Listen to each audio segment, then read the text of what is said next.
উম্মতকে জাহান্নাম থেকে বাঁচাইতে চাই কিভাবে, এটার উদাহরণ দিতে গিয়ে নবীজি এই কথাটা বলছে। আমি 1 মিনিট সামনে একটা জিনিস দেখাবো শুধু।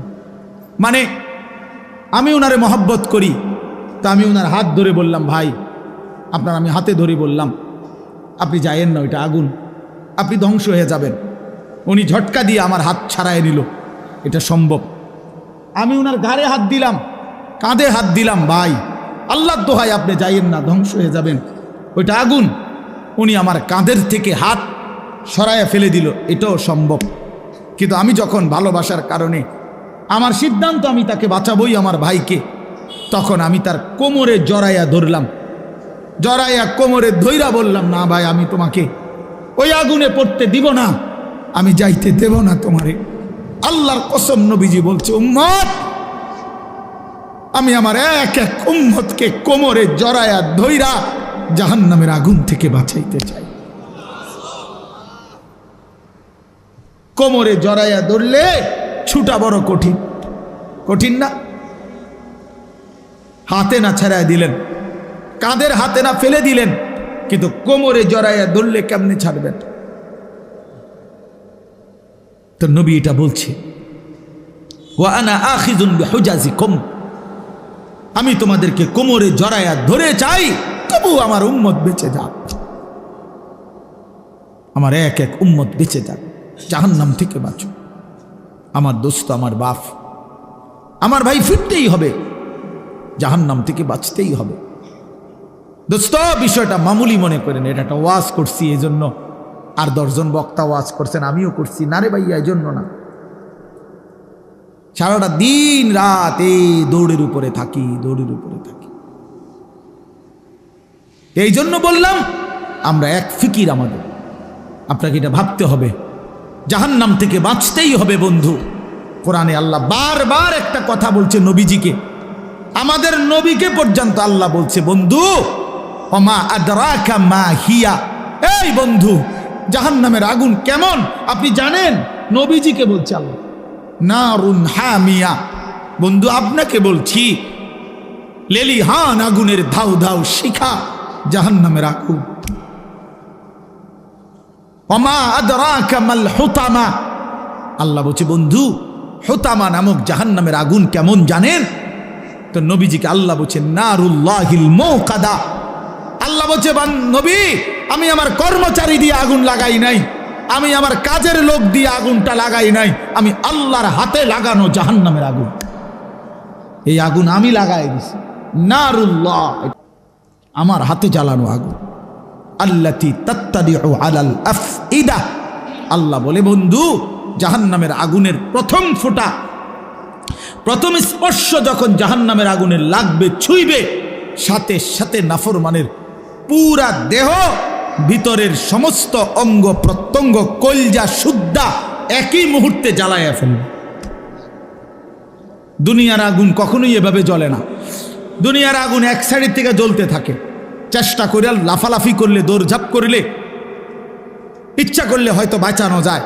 এটুকু পুড়ে গেছে, বাকিটা বাইচা গেছে, এটুকু পুড়া গেছে, বাকিটা বাইচা গেছে, আঙ্গুলগুলো পুড়া গেছে, বাকিটা বাইচা গেছে, ঠিক না?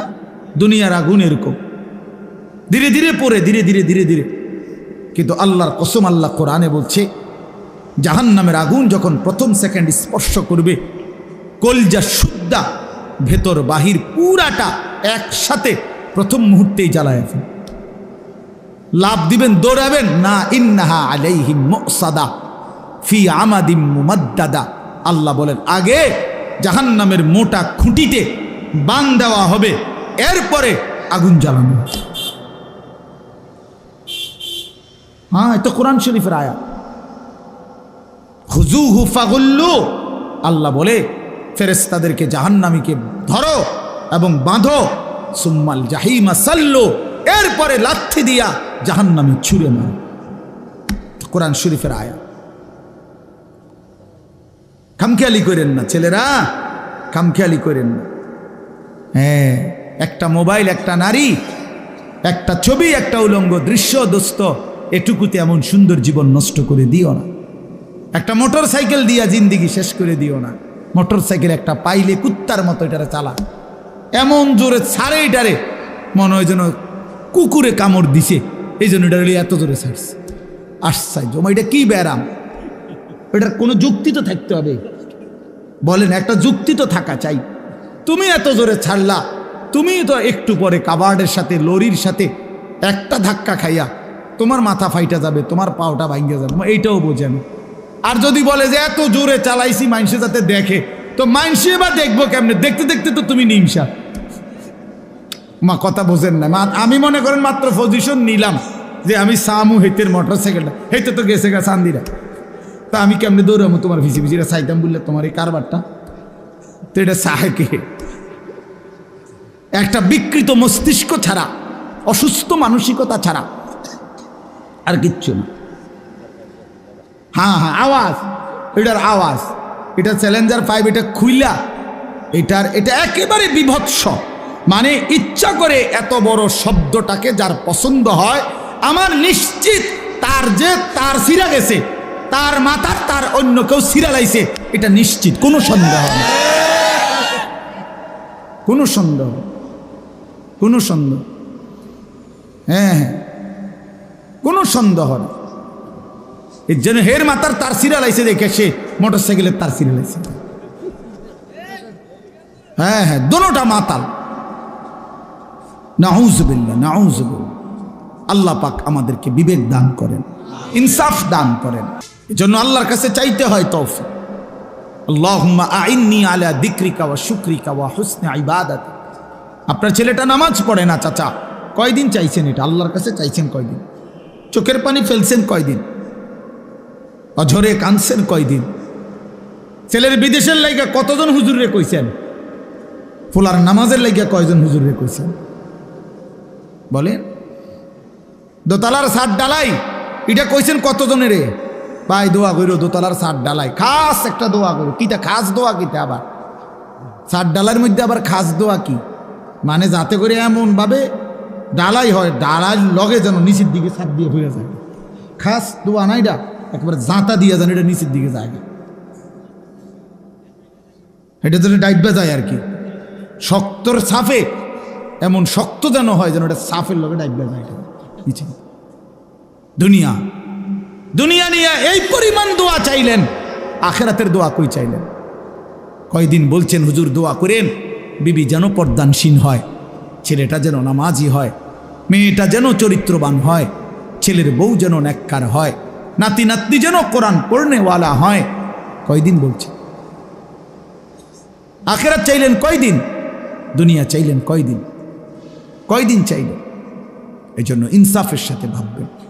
বান্দা বলো না আমি আল্লাহ আর কি বললে, কেমনে বললে, আর কতবার বললে তুমি আমার কথা মেনে নিতা।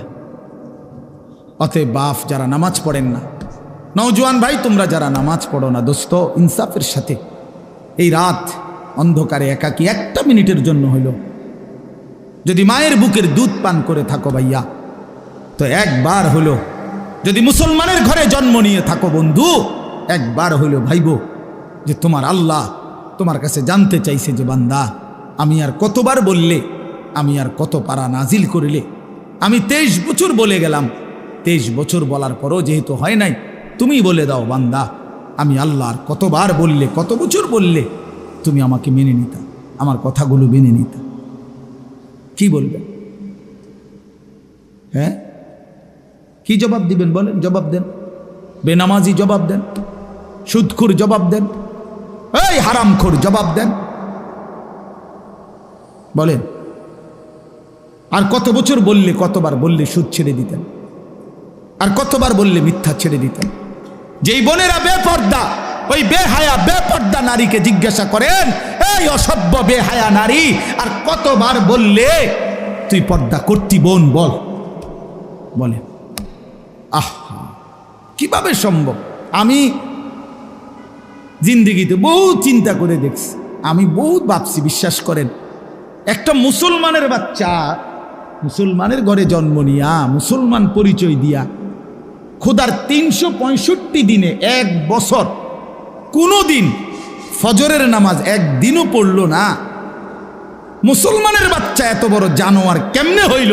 আমি এই কথাটা রীতিমতো আমার মন চাই যে ডক্টরেট করি, যেটা বুঝতে, যেটা PhD করা দরকার। যে কিভাবে সম্ভব? মানুষের বাচ্চা কেমনে এত বড় হাইওয়ান হয়? আরে কোন কি ও মিয়া, এটা কিটা আসল? আমি কোনোভাবে কোনো ক্যালকুলেশন দিয়ে এটা মিলাইতারি না। একটা বছর বেটা তুই নাফরমান, কোনোদিন ফজরের নামাজ পড়লি না, আরে তুই কি মানুষের বাচ্চা রে? এটা কিভাবে সম্ভব ভাইয়া? ওই কোন মার ঘরে জন্ম নিল? আহা, তার মা কোথায়, তার বাবা কোথায়? কিভাবে সম্ভব? ওই মা কেমনে মেনে নিল, ওই বাবা কেমনে মেনে নিল?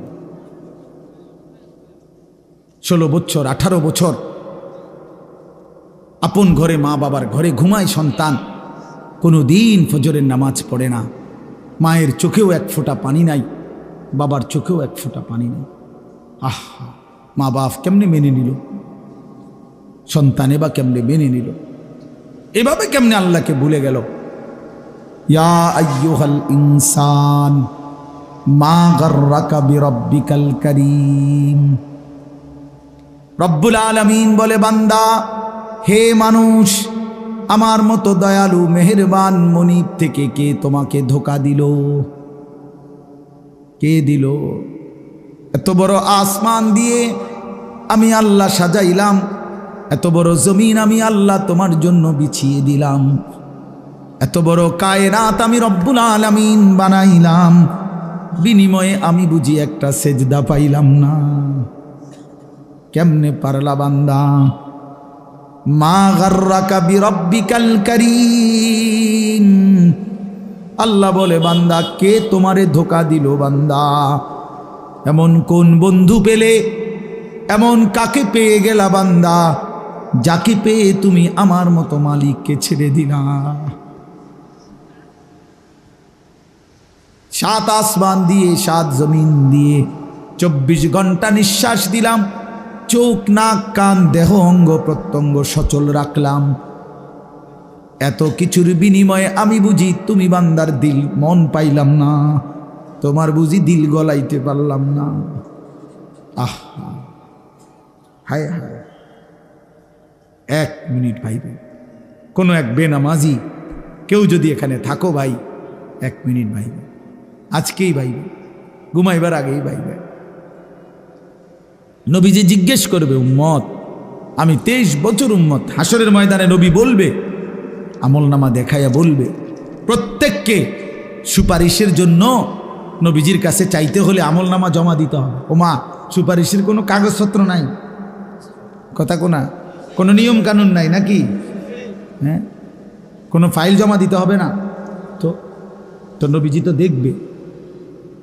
নবীজির সামনে তো আপনাকে বলতে হবে, ইয়া রাসূলুল্লাহ, এই যে আনিসুর রহমান আশরাফি, এইটা আমার ফাইল, আপনি দেখেন, আমার জন্য একটু সুপারিশ করেন আল্লাহর কাছে। আল্লাহর নবী দেখবে 30 বছর সুদের ব্যবসা, 60 বছর বয়স, 60 বছর পর্যন্ত বিড়ি সিগারেট খাইয়া গেছে। 30 বছর 60 বছর বয়স, কোনো দিন গালি ছাড়া কথা বলে নাই। ছেলেটা বেনামাজি, মেয়েটা বেপর্দা, স্ত্রী বেপর্দা। মৃত্যু পর্যন্ত আমার উম্মতের ঘরে প্রতিদিন রঙিন টেলিভিশনে নাচ গান নর্তকীর ছবি চলছে। তার ছেলে মেয়ে নাতি নাতনি বসে নাচ গান নাটক সিনেমা দেখে গেছে। কোনো দিন গালি ছাড়া কথা বলে না, হালাল রোজগার বলতে কিছু নাই। ফজরের নামাজ 1000 পৃষ্ঠা উল্টাইও, ফজরের নামাজ বলতে কিছু নাই। আল্লাহর কসম, আমরা উর্দু কিতাবে পড়ছি, নবীজি চোখের পানি ফেলে দিবে, নবী কাঁদবে, আল্লাহর নবী কাঁদবে, বলবে, উম্মত, আমি সেই নবী যে 23 বছর তোদের জন্য কেঁদেছিলাম, আমি সেই নবী যে পেটে ক্ষুধার কষ্টে 2টা পাথর বাঁধছিলাম, আমি সেই নবী তায়েফের রক্তে যে সমস্ত শরীর রক্তাক্ত করেছিলাম, উহুদের দান শহীদ করা রক্ত নিয়ে ময়দানে পড়েছিলাম বেহুশ হয়ে, আমার এত রক্ত, আমার এত চোখের পানি, আমার এত ক্ষুধার কষ্টের বিনিময়ে উম্মত এই আমলনামা, তুমি আমারে এত বড় বেইজ্জতি কেমনে করলে? আমি কেমনে আমার আল্লাহর সামনে এটা দেখাবো যে আয় মাওলা, এটা শ্রেষ্ঠ নবীর শ্রেষ্ঠ উম্মতের আমল নামা। বলে কোনো বাপ যদি 8 বছর ছেলেটাকে ইউনিভার্সিটিতে পড়ায়, তো গরিব বাপ তার ছেলেটাকে মনে করেন ভিটা মাটি বসত সব বেচ্চা নিজে না খাইয়া ছেলেটার লাখ লাখ টাকা পড়ালেখার খরচ দিছে। 8 বছর পরে 6 বছর পরে বাপ রেজাল্ট সার্টিফিকেট দেখতেছে যে ফেল। ওই ওই ওই বাপ কি পরিমাণ কাঁদবে,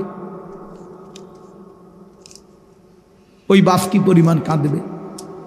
ওই বাপ বলবে না যে বাপ আমি তোরে মানুষ করার জন্য, তোর পড়ালেখার খরচ দেওয়ার জন্য ভিটাটা বেচা ফেলছি, মাটিটা বিক্রি করে ফেলছি, আমি জীবনে কোনো সুখের নাগাল পাই নাই। এই বছরও ভাই, এই গত হজ্জেও এক জিদ্দা থাকে এক প্রবাসী ভাই, আমি তো হজ উমরার সফরে গেলে প্রবাসীদের রুমে রুমে যাই, কইতে হুজুর আমি আজ 32 বছর সৌদি আরব জিদ্দায় পড়ে আছি। কেউ 18 বছর, কেউ 16 বছর। জীবনের এই সুখের সময়টা যারা কাটাইছে বিদেশের জমিনে, যৌবনের পুরাটা টাইম শেষ করে দিছে বাপ, বিনিময়ে সেই বাপ যখন দেখে তার ছেলেটা ফেল, তখন সে বলবে বাপ তুই আমার এটা কি দেখাইলি, তুই আমার এতগুলো টাকা, তুই আমার এত বড় বেইজ্জতি কেমনে করলি বাপ, এটা বলবে না? তো নবী সাল্লাল্লাহু আলাইহি সাল্লামও বলবে, খোদার কসম নবীজিও বলবে, আল্লাহর কসম নবীও বলবে যে উম্মত তুমি আমার এত বড় বেইজ্জতি কেমনে করলা। এই জন্য দয়া করে আমি অনুরোধ করছি প্রত্যেকে মেহেরবানি করে একটু জমে কাছাকাছি হয়ে বসলে আপনি বরকত পাবেন। ফাঁকা জায়গা পূরণ করে বসে কথাটা গুরুত্ব দিয়ে শুনেন। আপনি যদি মনে করেন যে একজন আলেমের এই কথাটাই শুনলেন না, তো আপনি যে সামনে কি শুনবেন এটা তো বুঝাই যায়, কথা বুঝছেন না। তাইলে প্রথম কথাই যেহেতু পাত্তা দিলেন না, তো পরের কথা আর কি শুনবেন? তার তো বুঝাই যায়, ডগ দেখেই তো বোঝা যায় যে কি হবে সামনে। এই জন্য দয়া করে জমে বসলে ভালো। হাদিসের মধ্যে আছে আল্লাহ নবী সাল্লাল্লাহু আলাইহি ওয়াসাল্লাম বলছেন, মান রাআ ফুরজাতান ফাজালাসা ফিহা ফাকাদ আওয়া ইলাল্লাহ। নবী সাল্লাল্লাহু আলাইহি ওয়াসাল্লাম বলেন, একেবারে বুখারীর হাদিস, বুখারী শরীফের প্রথম খণ্ডের হাদিস। নবী সাল্লাল্লাহু আলাইহি ওয়াসাল্লাম বলেন, যে ব্যক্তি কোনো দ্বীনি মজলিসে ফাঁকা জায়গা দেখলো অতঃপর নিজে পূর্ণ করে বসলো, তো সে আল্লাহ তাআলার আশ্রয় ঠিকানায় পৌঁছে গেল। আচ্ছা বলেন তো কেমন ফজিলত এটা? মানে আল্লাহ তাকে নিজের করে নিলেন, নিজের করে নিলেন। এই জন্য ফাঁকা জায়গা দ্বীনি মাজমায় পূরণ করে বসা অনেক নেকি, অনেক নেকি। হাদিসের মধ্যে আছে নবী সাল্লাল্লাহু আলাইহি ওয়াসাল্লাম বলছেন, লাউ তা'লামুনা মা ফিন নিদা ওয়াস সাফফিল আউয়াল সুম্মা লাম ইয়াজিদু ইল্লা আন ইস্তাহামু আলাইহি লাস্তাহামু। নবীজি বলেন, আমার উম্মত মসজিদে আজান দেওয়া এবং মসজিদে প্রথম কাতারে বসা, এই দুই আমলের মধ্যে কি পরিমাণ নেকি যদি তোমরা বুঝতা, তাইলে লটারি দিয়ে হলেও নিজেদের মধ্যে এই দুইটি আমলে যত্নবান হইত। অর্থাৎ আজানের টাইম হয়েছে, তো 10 জন দাঁড়ায় গেছে, দাঁড়ায় আছে মাইকের সামনে, আমি আজান দেব, আমি আজান দেব ফি সাবিলিল্লাহ। তখন লটারি দিয়ে ঠিক করতে হইতো যে কে দিবে এখনকার আজান। মসজিদের প্রথম কাতারে বসতে পারে 30 জন, একসাথে ঢুকছে 50 জন, আমরা সবাই বসতে চাই, তাইলে লটারি দিয়ে ঠিক করতে হতো যে প্রথম কাতারে কে বসবে। তার মানে সামনে বসার এটা নিকি, অনেক নিকি, অনেক নিকি। এই জন্য সব সময় মনে রাখবেন, ওলামায়ে কেরামের চোখের কাছে, দ্বীনি মজমার চোখ কাছে বসার মধ্যে বরকত বেশি। মুসলিম শরীফের হাদিস আছে, আল্লাহ নবী সাল্লাল্লাহু আলাইহি ওয়াসাল্লাম বলেন, খায়রু সুফুফির রিজালে আউয়ালুহা ওয়া শাররুহা আখিরুহা। পুরুষের জন্য সর্বোত্তম হলো প্রথম কাতার, সবচেয়ে অপছন্দনীয় হলো পিছনের কাতার। রাসূলুল্লাহ সাল্লাল্লাহু আলাইহি ওয়াসাল্লাম বলছেন। আর ওয়া খায়রু সুফুফিন নিসাই আখিরুহা ওয়া শাররুহা আউয়ালুহা, আর মহিলার জন্য সবচেয়ে উত্তম হলো পেছনের কাতার, সবচেয়ে অপছন্দনীয় হলো প্রথম কাতার। মহিলা পুরুষের সামনে থাকা এটা অপছন্দনীয়। এটা ইউরোপ বানায় নিছে লেডিস ফার্স্ট, না লেডাস ফার্স্ট, মানে এটা আমি বানাইলাম আর ইংরেজি। পুরুষ আগে, অধিকার এবং মর্যাদা, এই কথার অর্থ আল্লাহ তাআলার নিজামকে উলটপালট করা না। কোনো কিছুকে সম্মান দিতে হইলে, অধিকার দিতে হইলে এর অর্থ এই না যে আল্লাহর বিধান রসুলের বিধানকে লঙ্ঘন করা আর এটার দ্বারা অধিকার প্রতিষ্ঠিত করা, না, এটার দ্বারা অধিকার হয় না। প্রকারান্তরে অধিকার খর্ব করা হয়। এই জন্য আল্লাহ নবী সাল্লাল্লাহু আলাইহি ওয়াসাল্লাম বলছেন নারীর জন্য পেছন, অর্থাৎ সে পিছনে হাঁটবে, পুরুষ সামনে হাঁটবে, পুরুষ সামনে থাকবে। হযরত মূসা আলাইহিস সালাম, তাফসীরের মধ্যে আছে, মূসা আলাইহিস সালাম যখন মিশর থেকে চলে গেছিলেন ফেরাউনের বাহিনীর ভয়ে, ছোটবেলায়, ছোট না মানে কিশোর বয়স বা যুবক বয়স এই সময়, তখন পার্শ্ববর্তী যেই দেশে গেছিলেন ওই দেশের নাম হলো মাদায়েন। তো সেখানে দুই বোন বকরিকে পানি পান করাইবার জন্য কূপের কাছে আসছিল, কিন্তু পুরুষদের বীরের কারণে তারা আগাইতে পারতেছিল না। তখন মূসা আলাইহিস সালাম ওই দুই বোনের বকরিগুলো তিনি নিজে কূপের থেকে পানি উঠাইয়া পানি পান করাই দিছিলেন। তো এগুলো নিয়ে যখন ওই দুই মেয়ে ঘরে ফিরছে, তখন তাদের বাবা, এই দুই বোনের বাপ যিনি ছিলেন তিনি নবী ছিলেন, হযরত শুআইব আলাইহিস সালাম, তিনি পুরা ঘটনা শুইনা একটা মেয়েকে পাঠাইছে যে তুমি গিয়া ওই যুবক ছেলেটাকে ডেকে নিয়ে আসো, সে যে আমাদের বকরিকে পানি পান করায় দিল এর জন্য কিছু পারিশ্রমিক দিতে হবে। তখন এই একজন মেয়ে আবার আয়েশা মূসা নবীর কাছে আসছে, আয়েশা ডাকছে যে আমাদের বাবা আপনাকে ডাকতেছেন, আপনাকে আপনার পারিশ্রমিক দিবে, আপনি আমাদের বাড়িতে চলেন। তখন তাফসীরে স্পষ্ট আছে, মূসা আলাইহিস সালাম ওই মেয়েকে বললেন যে বাড়িতে তো যাবে ঠিক আছে, কিন্তু মূলত যে রাস্তা দেখায় সে তো সামনেই থাকে, কিন্তু এখানে যেহেতু এটা মেয়ে, এই জন্য মূসা নবী স্পষ্ট বললেন তুমি পিছনে থাকো, আমি সামনে হাঁটবো, তবে পিছন থেকে তুমি ডান বাম বলবে। কথা বুঝছেন কি না বল? ডান বাম তো সেই বলতে হবে, নাহলে উনি তো আর চিনে না, কিন্তু তুমি পিছন থেকে বলবা, সামনের থেকে না। এই জন্য এটা জরুরি বিষয়। যাই হোক, তাহলে বলার উদ্দেশ্য হলো অনেক মানুষের বদভ্যাস, মসজিদে জুমার দিন অথবা অন্য সময়ও আসছে মসজিদে আগেই বারান্দাত বসে থাকে, ও মসজিদের কোনার খুঁটির সাথে বসে থাকে, বাউন্ডারি ওয়ালের মধ্যে হেলান দিয়া দুই পা আলগি দিয়া এ বসে বসে জিমা। আশ্চর্য কথা, আপনি আসলেন আগে, তা পিছনে পড়ে রইলেন কেন? এই জন্য সব সময় আল্লাহর ঘর মসজিদে যতটা সম্ভব প্রথম কাতারে, যতটা সম্ভব সামনে বসার চেষ্টা করবেন, বলেন ইনশাআল্লাহ। আল্লাহ তাআলা আমাদেরকে তৌফিক দান করেন। বলতেছিলাম আমি যেই কথাটা, যে কম দেখা যাক এতে কোনো আপত্তি নাই। কেন বললাম? কোরআনুল কারীমের মধ্যে আছে, আল্লাহ তাআলা বলছেন কালিলাম মা তাশকুরুন। কোরআনে আল্লাহ বলেন আমার শুকর আদায় করে, কৃতজ্ঞতা আমি আল্লাহর আদায় করে এমন বান্দা কম। কালিল ওয়া কালিলুম মিন ইবাদিয়াশ শাকুর, আল্লাহ বলছেন আমার কৃতজ্ঞ বান্দা পরিমাণে কম। কালিলাম মা তাযাক্কারুন, আমি আল্লাহর কথা থেকে উপদেশ গ্রহণ করে কম। কালিল, কম। কোরআন শরীফের বহু আয়াত আছে এমন, আল্লাহ তাআলা বলছেন ইন ইয়াকুম মিনকুম 20 সাবিরুনা ইয়াগলিবু মিআতাই, তোমরা যদি ঈমানদার আল্লাহর প্রতি পূর্ণ বিশ্বাসী হয়ে থাকো 20 জন, তাহলে তোমরা বিজয় লাভ করবে 200 জন নাফরমান বেঈমানের উপরে। তাইলে ঈমানদারের পরিমাণ হবে কত?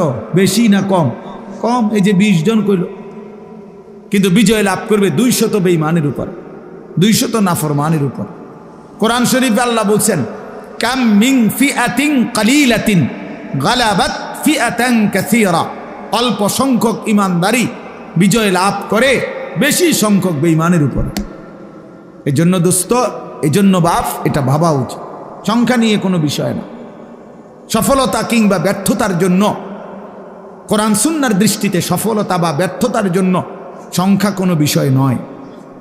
10,000 মানুষের সামনে কেউ যদি ওয়াজ করে তাইলে তিনি সফল, 10 জনের সামনে বললে তিনি ব্যর্থ, এই কথা কোরআন সুন্নায় নাই। বুঝছেন নি আমার কথা? এই কথা নাই। 10 লক্ষ মানুষ চিনলে উনি সফল, আর মানুষ না চিনলে উনি ব্যর্থ, এই কথা কোরআন সুন্নাতে নাই। সফলতা কিংবা ব্যর্থতার জন্য সবাই চিনতে হবে, এটা জরুরি না। আমি উদাহরণ দেই তাহলে বুঝবেন। কোরআন শরীফে মোট 25 জন নবী এবং রাসূলের নাম আছে। 25 জন। কয়জন? তাহলে মোট নবী রাসূল কি 25 জন? আপনারা শুনেন নাই কখনো যে নবী রাসূল কয়জন? 1,24,000, কিংবা আরেকটা বর্ণনা হলো 2,24,000। তাহলে 1,24,000 নবী এবং রাসূল, 2,24,000 নবী এবং রাসূল, অথবা তাহলে কোরআন শরীফে নাম উল্লেখ করা হয়েছে মাত্র 25 জনের। তো বাকিদের নাম পৃথিবীর কেউ জানে না, কোরআনে নাই। অন্যান্য কিতাবাদি খুঁজলে আরও কিছু নবী রাসূলের নাম পাওয়া যাবে, তো নয়তো আরও 100। তো ধরে নিলাম, মনে করেন 100 জন নবী রাসূলের নাম পাইলাম খুঁজা, তাহলে বাকি যে নবী রাসূলদের নাম কেউ জানে না পৃথিবীতে, কোনো কিতাবে নাই, তাহলে ওনারা ব্যর্থ। কথা বলেন না কেন? এটা বুঝতে হবে। এটা আখিরাতের হিসাব, এটা পরকালের হিসাব। আচ্ছা, আমাদের প্রিয় নবী সাল্লাল্লাহু আলাইহি ওয়াসাল্লাম তিনি যখন বিদায় হজ্জে আরাফাতের ময়দানে, নবীজির নিজে যে বছর হজ করছেন সেই বছর হজ্জের ময়দানে নবীজি ভাষণ দিয়েছিলেন 1,25,000, প্রায় 1.25 লাখ সাহাবীর সামনে। 1,25,000 যদি সাহাবী ওই আরাফাতের মাঠে হজ্জের মধ্যে নবীজির সামনে থাকে, তাহলে বাড়িঘরে আরও আছে। সবাই তো আর একবারে গেছে গানা হজে, বাচ্চা কাচ্চা, নারী, বৃদ্ধ, দুর্বল, এরকম আছে না আরও। তো ওনারা বাদ দেন, এই 1,25,000ই ধরেন। এই 1,25,000 সাহাবীর মধ্যে সারা পৃথিবীর সমস্ত কিতাব একত্র করলেও 5,000 সাহাবীর নাম খুঁজে পাওয়া যাবে না, 2,000 সাহাবীর নাম খুঁজে পাওয়া যাবে না। অল্প কিছু সাহাবীর নাম পৃথিবীতে আছে, মানে কিতাবে আছে, উল্লেখ আছে। তাইলে আপনি ধরেন একেবারে 5,000-এর নাম পাওয়া গেল, ধরে নিলাম কথার কথা, তাহলে 5,000 সাহাবীর নামও যদি খুঁজে পাওয়া যায়, তাহলে তো শুধু হজ্জের ময়দানের ওই 1,20,000 সাহাবীর নাম পৃথিবীর কেউ জানে না, তো ওনারা ব্যর্থ। এইটা আমরা মনে রাখতে হবে, এটা খুব জরুরি বিষয়। এক তো আখিরাতের মুআমালা, আরেকটা হলো দুনিয়ার, আপনাদের দুনিয়ার হিসাব। দুনিয়ার হিসাবে জনপ্রিয়তা, খ্যাতি, এটা একটা বিষয় অনেকে ভাবতে পারে, কিন্তু আখিরাতের দৃষ্টিতে জনপ্রিয়তা অথবা অপরিচিতি এটা কোনো বিষয় না। বিষয় হলো আল্লাহ তাআলা গ্রহণ করলেন কিনা, গ্রহণ করলেন কিনা। আমারে 10 লক্ষ মানুষ চিনে, কিন্তু আল্লাহ তাআলা গ্রহণ করে নাই, তো 2 পয়সার কোনো মূল্য নেই, 2 পয়সার মূল্য নেই। হ্যাঁ, আমারে 50 লক্ষ মানুষ চিনে, তো এতে করে আমার কবরের আযাব মাফ। 1 কোটি মানুষ চিনে আমারে, কবরের আযাব মাফ আমার? না বন্ধু, না বাপ, এটা বুঝতে হবে। আখিরাতের বিবেচনা, আখিরাতের মুআমালা, পরকালের হিসাবে সফলতা কিংবা ব্যর্থতা হচ্ছে আল্লাহ তাআলার গোলামির মধ্যে, আল্লাহর বন্দিগির মধ্যে। এজন্য কোরআন শরীফে স্পষ্ট আয়াত আছে।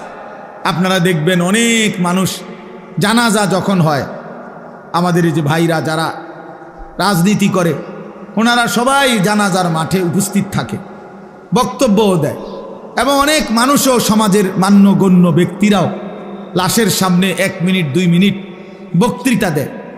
কিন্তু অধিকাংশই বক্তৃতা দিতে গিয়ে একটা লাইনে শুধু বলে যে কুল্লু নাফসিন যায়িকাতুল মাউত, আমাদের সকলকেই মৃত্যুবরণ করতে হবে।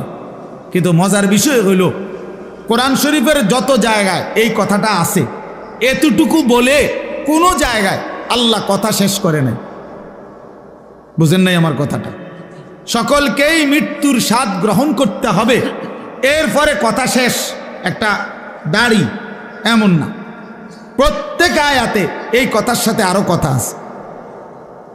সেই কথাটা কি? সেই কথাটা কি? আল্লাহ তাআলা কোরআনুল কারীমে স্পষ্ট বলছেন, কুল্লু নাফসিন যায়িকাতুল মাউত, প্রতিটি প্রাণ, প্রতিটি আত্মাকেই মৃত্যুর স্বাদ গ্রহণ করতে হবে। তবে এই আল্লাহ আয়াত শেষ করে নাই, এরপরের কথাগুলো শুনেন। আল্লাহ বলেন, ওয়া ইন্নামা তুওয়াফাউনা উজুরাকুম ইয়াউমাল কিয়ামা, এবং অবশ্যই তোমাদেরকে তোমাদের সারা জিন্দেগীর কৃতকর্মের ফলাফল আখিরাতে কিয়ামতের দিন দেয়া হবে। এরপরে আল্লাহ বলেন, ফামান যুহজিহা আনিন নার ওয়া উদখিলাল জান্নাতা ফাকাদ ফাজা।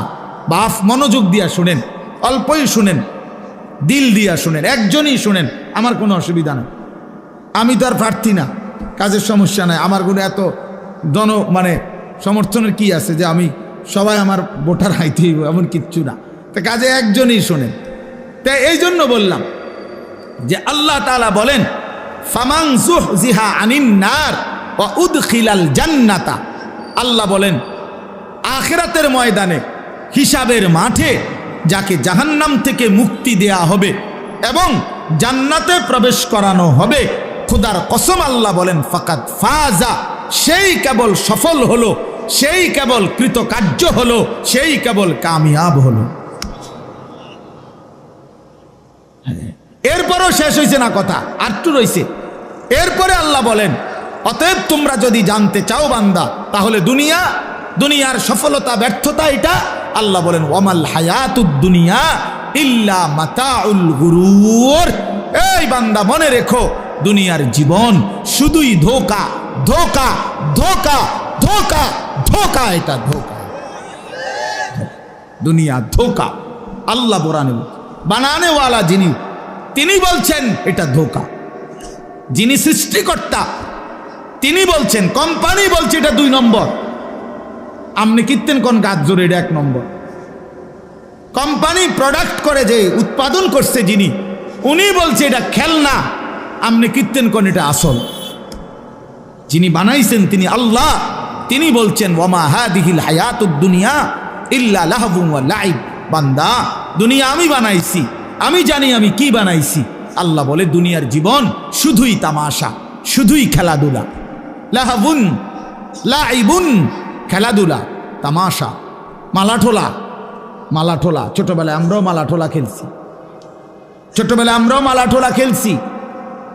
ছোট ছোট বাক্সে আপনার রান্না বান্না করছি, আর ছোট ছোটরা একসাথে অনেক রান্না বান্না মালাঠোলা দিয়ে করছি। সন্ধ্যা হলে মা ডাক দিছে তো নিজের হাতে সব ভাঙ্গা চুরা আবার মায়ের ডাকে মায়ের কোলে ফিরে গেছে। এই না দুনিয়া? এই দুনিয়া আল্লাহ বলছে এরকম মালাঠোলা।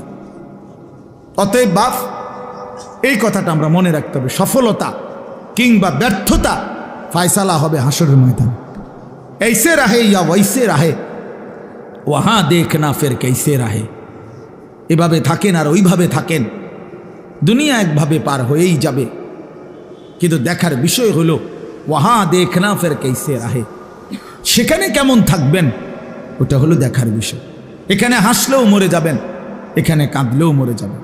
আমার ভাই, এই যারা মোবাইল হাতে ধরে রাখছেন, আপনি কিচ্ছু বুঝতেন না, এই মোবাইল এটা লই এই জীবন শেষ হবে।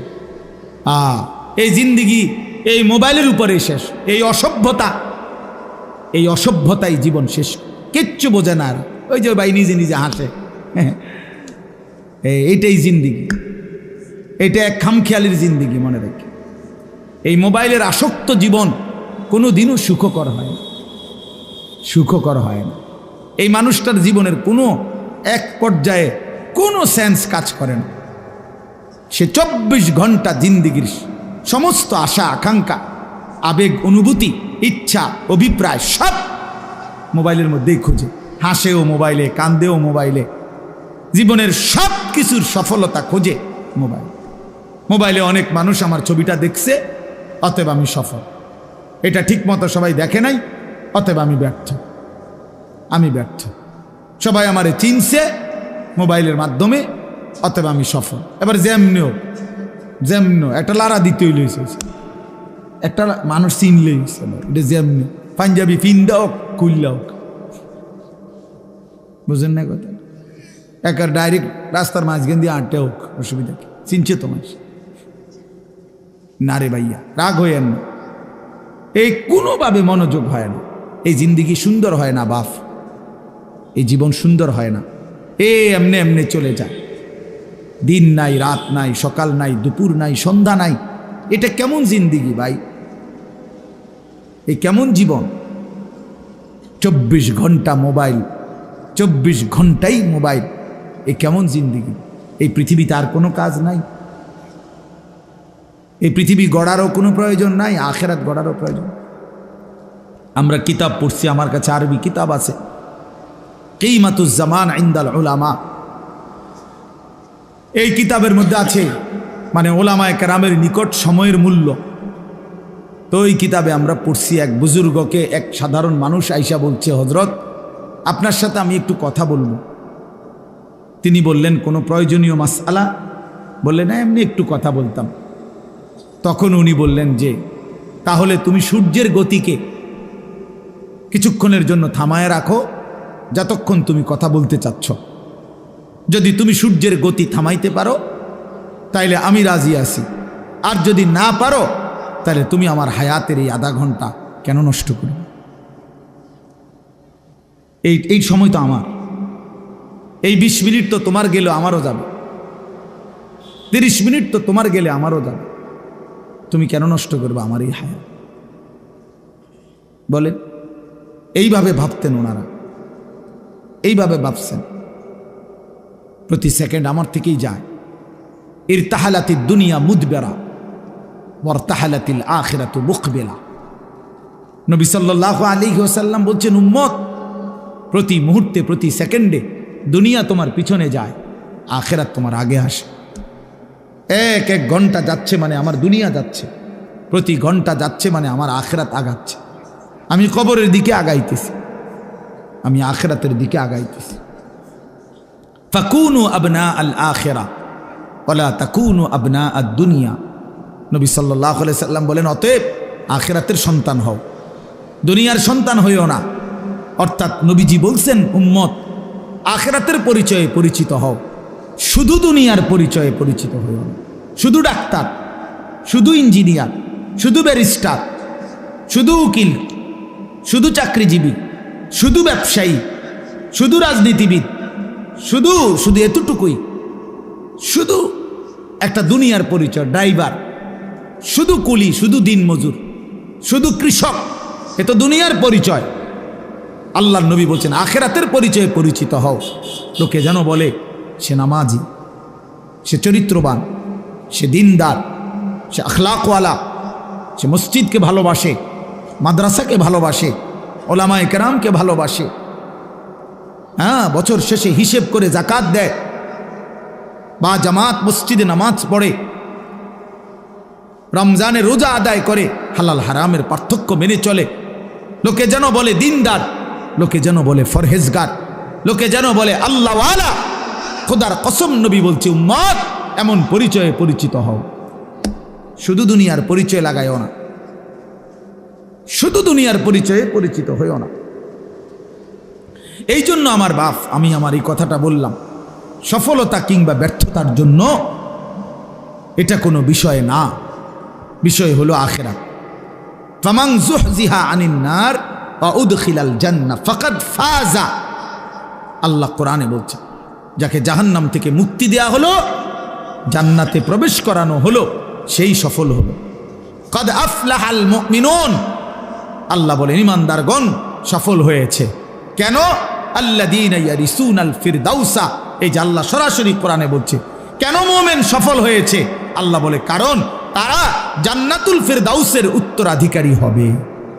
অতএব যে মুমিন জান্নাতের অধিকারী হবে, সেই সফল হবে, সেই সফল হবে, সেই সফল হবে।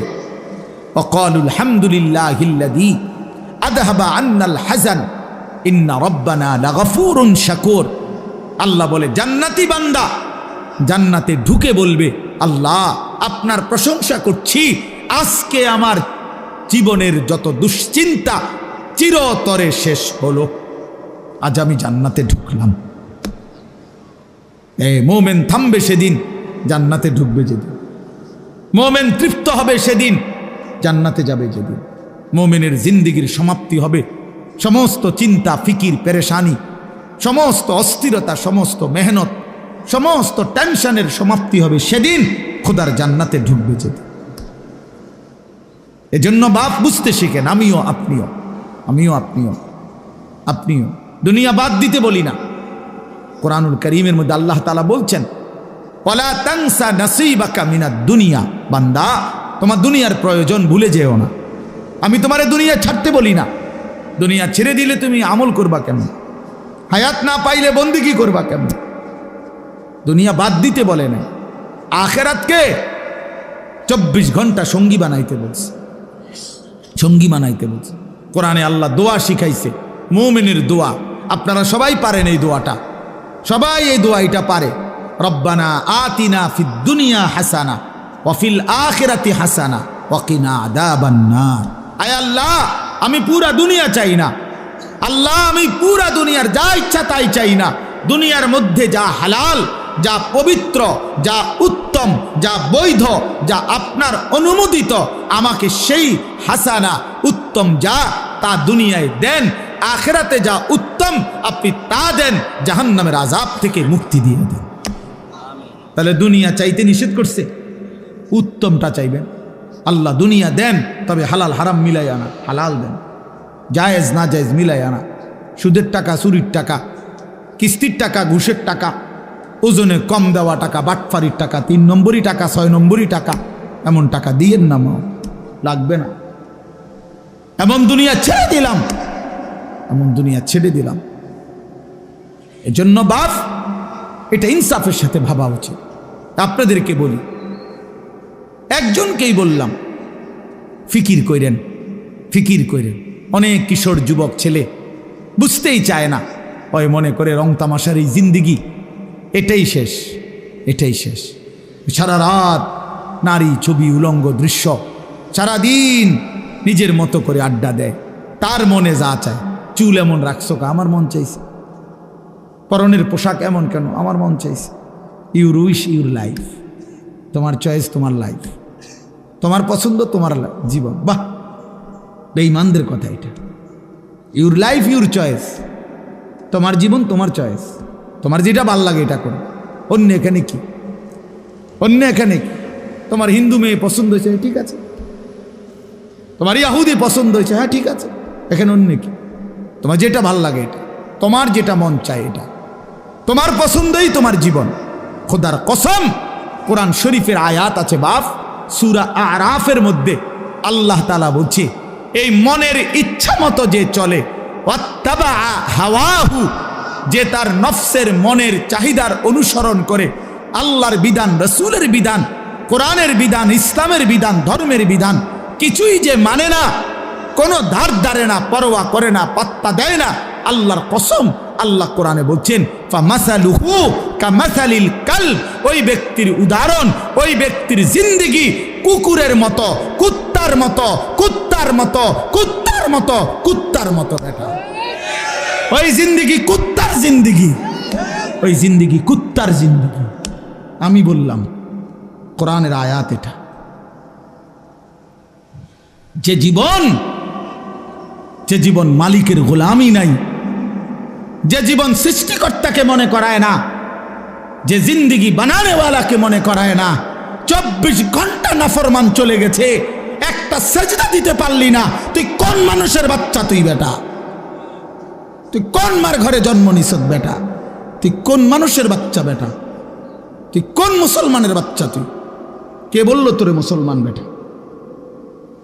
তুই জানোয়ার না তো জানোয়ার কে বেটা? একটা সেজদা দিবে না, মানুষের বাচ্চা এমন হবে? 24 ঘন্টায় একবারও মনিবের কথা মনে পড়বে না? ওমা কয় কি, আরে বলে কি, কিভাবে সম্ভব এটা? কিভাবে সম্ভব? মানুষের বাচ্চা এমনি হয় কেমনে? মুসলমানের ঘরে জন্ম নিয়ে কিভাবে সম্ভব বলেন? হ্যাঁ, সাফ কথার জবাব দেন। রাগ করবেন কার লগে? কোরআন শরীফ এটা তো কোরআনের আয়াত বলছি। আপনি তর্জমা ভুল করলে পরে আইসেন, অসুবিধা, আমরা তো আসি এনে,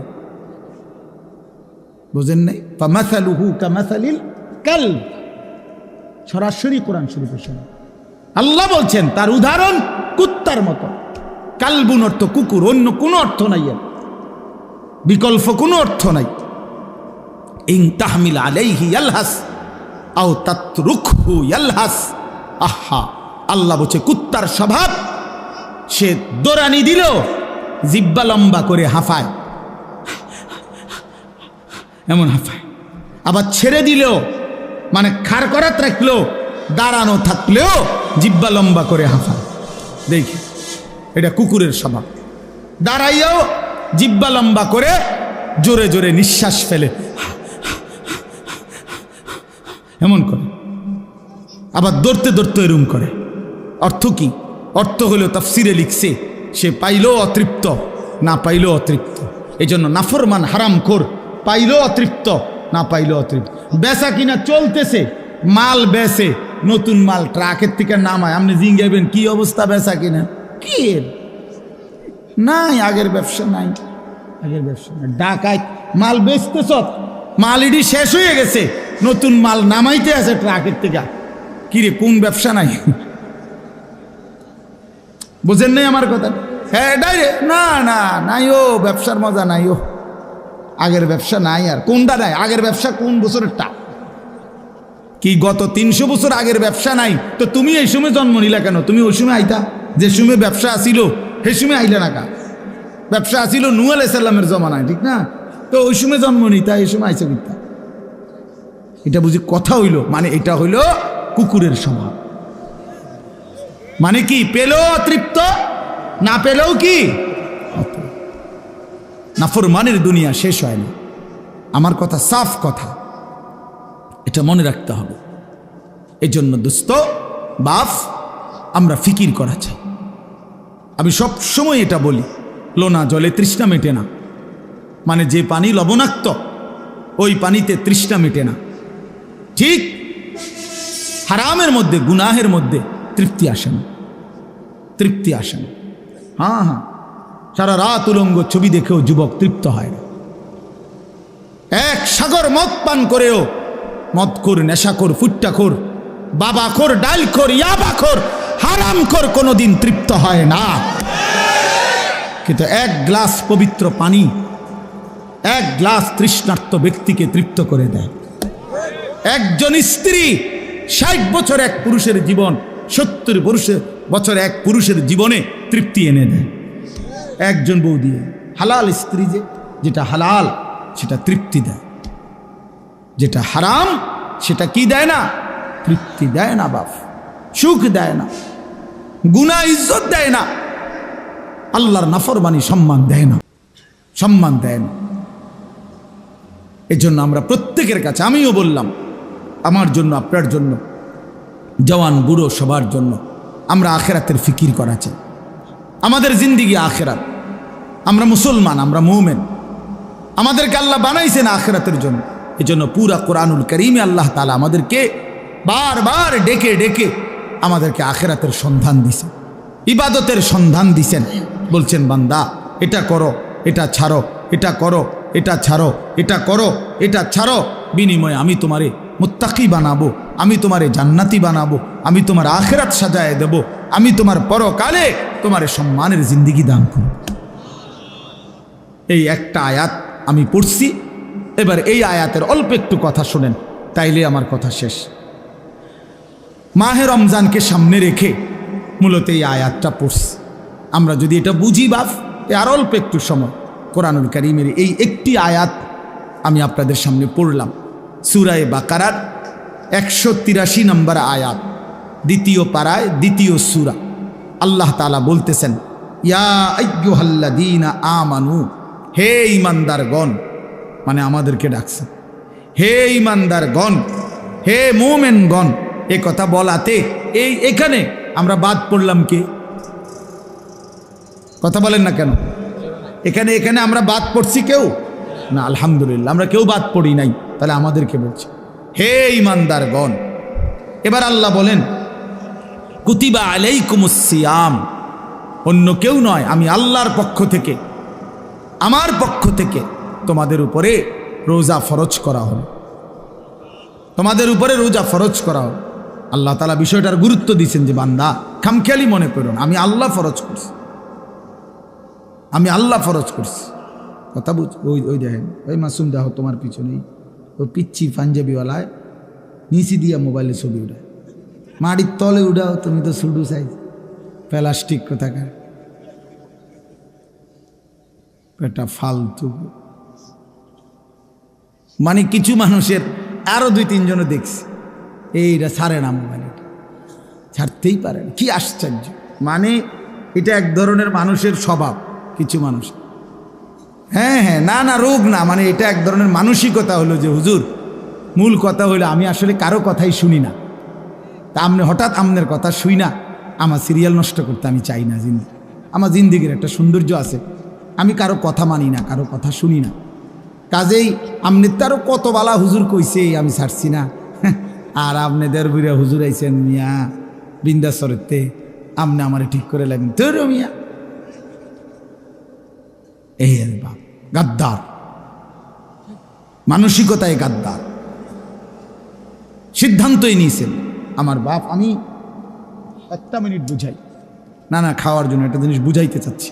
হাদিসের মধ্যে আছে আল্লাহ নবী সাল্লাল্লাহু আলাইহি সাল্লাম বলছেন কিছু মানুষের দিল কালকুজে মিরবাদান, এই শব্দটা নবীজি বলছেন কিছু মানুষের অন্তর হয় এরকম, এই যে এইটা যেরকম উল্টায় রাখলাম এখন এরকম, মানে গ্লাস, উল্টানো জগ, উল্টানো বালতি, উল্টানো মগ।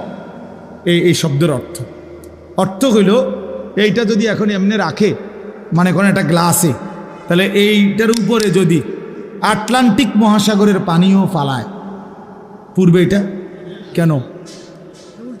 এই নবীজি এটা কালকুজে মিরবাদান, কিছু মানুষের দিল থাকে এমন উল্টানো যে এইটারতে পৃথিবীর সমস্ত আল্লাহর কথা, ওলামায়ে কেরামের সব কথা কিছুই তার কলিজায় আর ঢোকে না, কারণ এটা তো কি হয়ে গেছে, এবার তো আটলান্টিক সাগরের পানি তো আর ঢুকে। লা ইয়ারিফু মারুফান ওয়ালা ইউনকিরু মুনকারান, নবীজি বলেন এই উল্টানো দিলে আর কোনো নেক কাজ তার কাছে বুঝে আসে না, কোনো গুনাহের কাজ আর ছোটে না। রাগ হইয়েন না ভাইয়া, আমি অনুরোধ করলাম বুঝতে শিখেন। শুধু আমি উপরের দিকে তাকাইয়া আমার মতো বলে গেলাম, আমি এটার মানুষ না। ব্যক্তিগতভাবে আমার কথা হইল আমার শ্রোতা আমার আমানত, আমার সময় আমার আমানত। অতএব আমি এর জন্য সবার দিকে নজর রাখি, আল্লাহর কথার প্রতি মনোযোগী হইতে হবে। আল্লাহ নবী সাল্লাল্লাহু আলাইহি ওয়াসাল্লাম, আপনি জিজ্ঞাসা করেন হুজুরদেরকে, নবীজি 5 ওয়াক্ত নামাজের পরে আজীবন নবীজি একটা দোয়া, যে দোয়াগুলো নবীজি করতেন এর মধ্যে একটা দোয়া এইটা যে ইয়া মুকাল্লিবাল কুলুব সাব্বিত কলবি আলা দীনিক, হে অন্তর সমূহের পরিবর্তনকারী আল্লাহ, আপনি আমার অন্তর, আমার দিল আপনার দ্বীনের উপরে মজবুত রাখেন। আল্লাহ, সুখে থাকি দুঃখে থাকি, আনন্দে থাকি বেদনায় থাকি, রাতে কিংবা দিনে, আলোতে কিংবা অন্ধকারে, একাকিতে কিংবা প্রকাশ্যে, হ্যাঁ, ঘরে কিংবা মাঠে, নিচে কিংবা উপরে, সর্বাবস্থায় যেন আপনার গোলামি করি, আপনার সেজদা করি, আপনাকে যেন না ভুলি।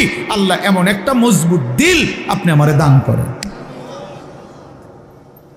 নবীজিটা দোয়া করতেন। এজন্য আল্লাহর কাছে চাইতে হয় তৌফিক। আল্লাহুম্মা আইন্নি আলা যিকরিকা ওয়া শুকরিকা ওয়া হুসনি ইবাদাতি।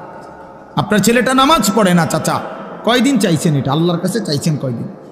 চোখের পানি ফেলছেন কয়দিন? অঝরে কাঁদছেন কয়দিন? ছেলের বিদেশের লাইগা কতজন হুজুরে কইছেন? ফুলার নামাজের লাইগা কয়জন হুজুরে কইছেন বলেন? দোতলার ছাদ ডালাই এটা কইছেন কতজনের? ভাই দোয়া করো, দোতলার ছাদ ডালাই খাস একটা দোয়া করো। কিটা খাস দোয়া? কিটা আবার ছাদ ডালার মধ্যে আবার খাস দোয়া কি?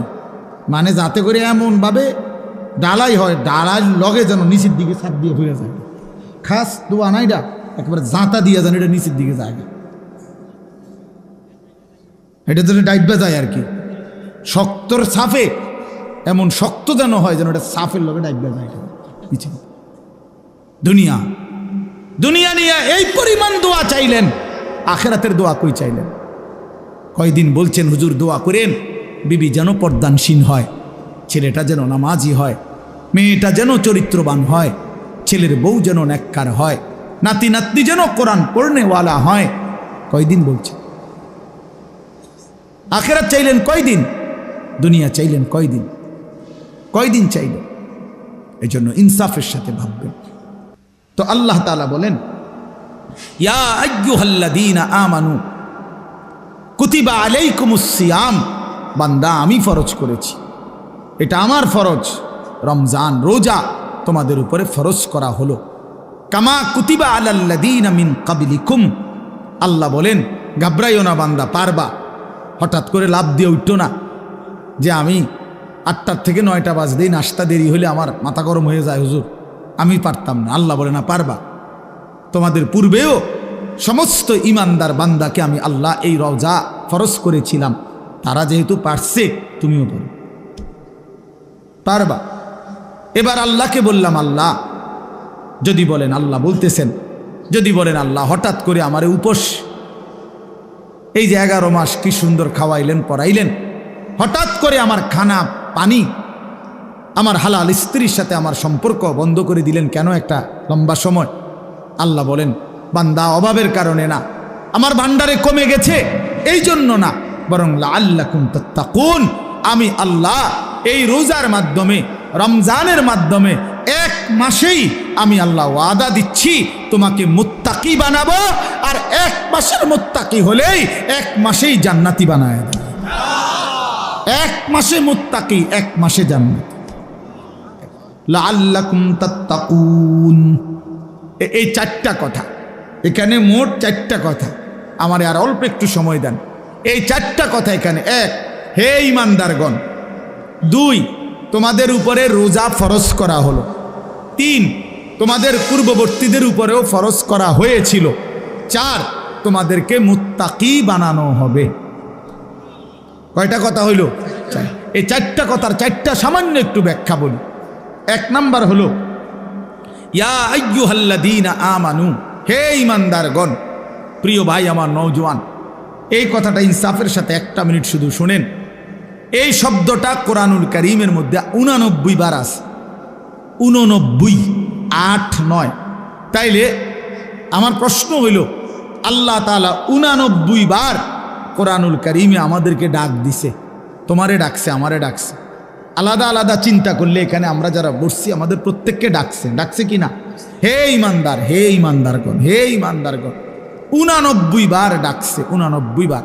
89 বার ডেকে কখনো বলছে নামাজ পড়তে, কখনো বলছে রোজা রাখতে, কখনো বলছে হজ করতে, কখনো বলছে গুনাহ ছেড়ে দিতে, কখনো বলছে আল্লাহ তাআলার ইবাদত করতে। এইভাবে 89 বার কোরআনুল কারীমের মধ্যে বলছে। 23 বছর লাগাইয়া বলছে।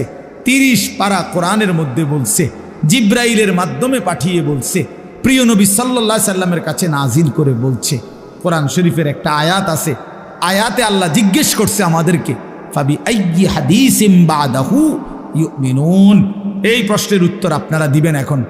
আল্লাহ বলছে বান্দা, এই যে আমি মনে করো এক একটা কথা 89 বার বললাম, 80 বার, 82 বার আমি আল্লাহ নামাজের কথা বললাম।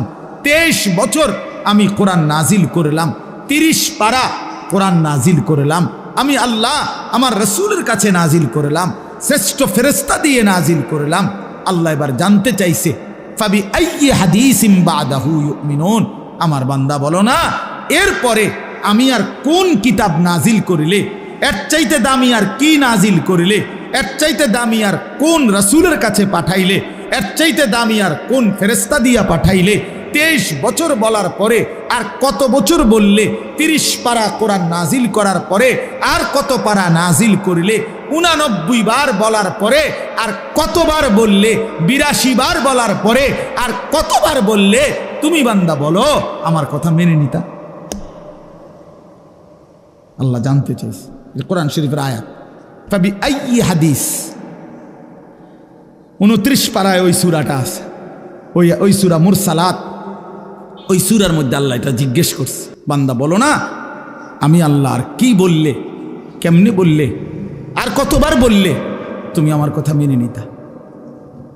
অতএব বাপ যারা নামাজ পড়েন না, নওজোয়ান ভাই তোমরা যারা নামাজ পড়ো না, দোস্ত ইনসাফের সাথে এই রাত অন্ধকারে একাকী একটা মিনিটের জন্য হইল যদি মায়ের বুকের দুধ পান করে থাকো ভাইয়া, তো একবার হলো, যদি মুসলমানের ঘরে জন্ম নিয়ে থাকো বন্ধু, একবার হলো ভাইব যে তোমার আল্লাহ তোমার কাছে জানতে চাইছে যে বান্দা আমি আর কতবার বললে, আমি আর কত পারা নাজিল করিলে। আমি 23 বছর বলে গেলাম, 23 বছর বলার পরও যেহেতু হয় নাই, তুমি বলে দাও বান্দা আমি আল্লাহ আর কতবার বললে, কত বছর বললে তুমি আমাকে মেনে নিতা, আমার কথাগুলো মেনে নিতা। কি বলবেন?